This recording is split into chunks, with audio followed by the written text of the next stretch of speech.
Hi, ನನ್ನ ಹೆಸರು ರಾಜೇಶ್ವರಿ ಅಂತ. ಶಿಲ್ಪಾ ನಾನು ಸಪ್ನಾ ಮ್ಯಾಮ್ ಅಕಾಡೆಮಿಯಲ್ಲಿ ಸೇರ್ಕೊಂಡಿದ್ದೀನಿ. ತುಂಬಾ ಚೆನ್ನಾಗಿ ಹೇಳ್ಕೊಡ್ತಾರೆ. ನನ್ ಮುಂಚೆ ಮೇಕಪ್ ಬಗ್ಗೆ ಅಷ್ಟು ಇಂಟ್ರೆಸ್ಟ್ ಇರ್ಲಿಲ್ಲ, ನಿಜ ಹೇಳ್ಬೇಕಂದ್ರೆ. ಇಲ್ಲಿ ಬಂದ್ಮೇಲೆ ಇನ್ನ ಮಾಡ್ಬೇಕು, ಇನ್ನ ಕಲಿಬೇಕು, ಇನ್ನ ನೀಟಾಗಿ ಮಾಡ್ಬೇಕು ಅಂತ ಒಂದು ಕಾನ್ಫಿಡೆನ್ಸ್ ಬಂದಿದೆ ನನಗೆ. ಹೇರ್ ಸ್ಟೈಲು ತುಂಬಾ ಚೆನ್ನಾಗಿ ಹೇಳ್ಕೊಡ್ತಾರೆ. ಆಮೇಲೆ ಏನಾದ್ರು ಈವೆಂಟ್ಸ್ ಇದ್ರೆ ಕರ್ಕೊಂಡು ಹೋಗ್ತಾರೆ. ನಾವು ಕ್ಲಾಸಲ್ಲಿ ಕಲಿಯೋದಕ್ಕೂ ಅಲ್ಲಿ ಕಲಿಯೋದಕ್ಕೂ ತುಂಬಾ ವ್ಯತ್ಯಾಸ ಇದೆ. ಹಾಗಾಗಿ ತುಂಬಾ ಖುಷಿ ಆಗುತ್ತೆ. ಮಾಡೆಲ್ನೆಲ್ಲ ಕರೆಸ್ಬಿಟ್ಟು ಡಿಫ್ರೆಂಟ್ ಮಾಡೆಲ್ನೆಲ್ಲ ಕರೆಸ್ತಾರೆ. ಆಮೇಲೆ ಯಾವ ತರ ಪ್ರಾಡಕ್ಟ್ಸ್ ಎಲ್ಲ ಯೂಸ್ ಮಾಡಬೇಕು, ಲೋ ಕ್ವಾಲಿಟಿ, ಹೈ ಕ್ವಾಲಿಟಿ, ಅದೆಲ್ಲಾನು ಹೇಳ್ಕೊಡ್ತಾರೆ ನಮ್ಗೆ.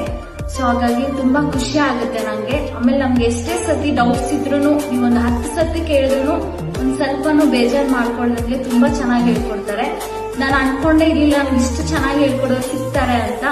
ಸೊ ಹಾಗಾಗಿ ನೀವು ಯಾರಾದ್ರೂ ಇಂಟ್ರೆಸ್ಟ್ ಇದ್ರೆ ಬಂದು ಸೇರ್ಕೊಂಡ್ರೆ ತುಂಬಾ ಹೆಲ್ಪ್ ಆಗುತ್ತೆ ಅಂತ ನಾನು ಅನ್ಕೊಂತೀನಿ. Thank you so much ma'am.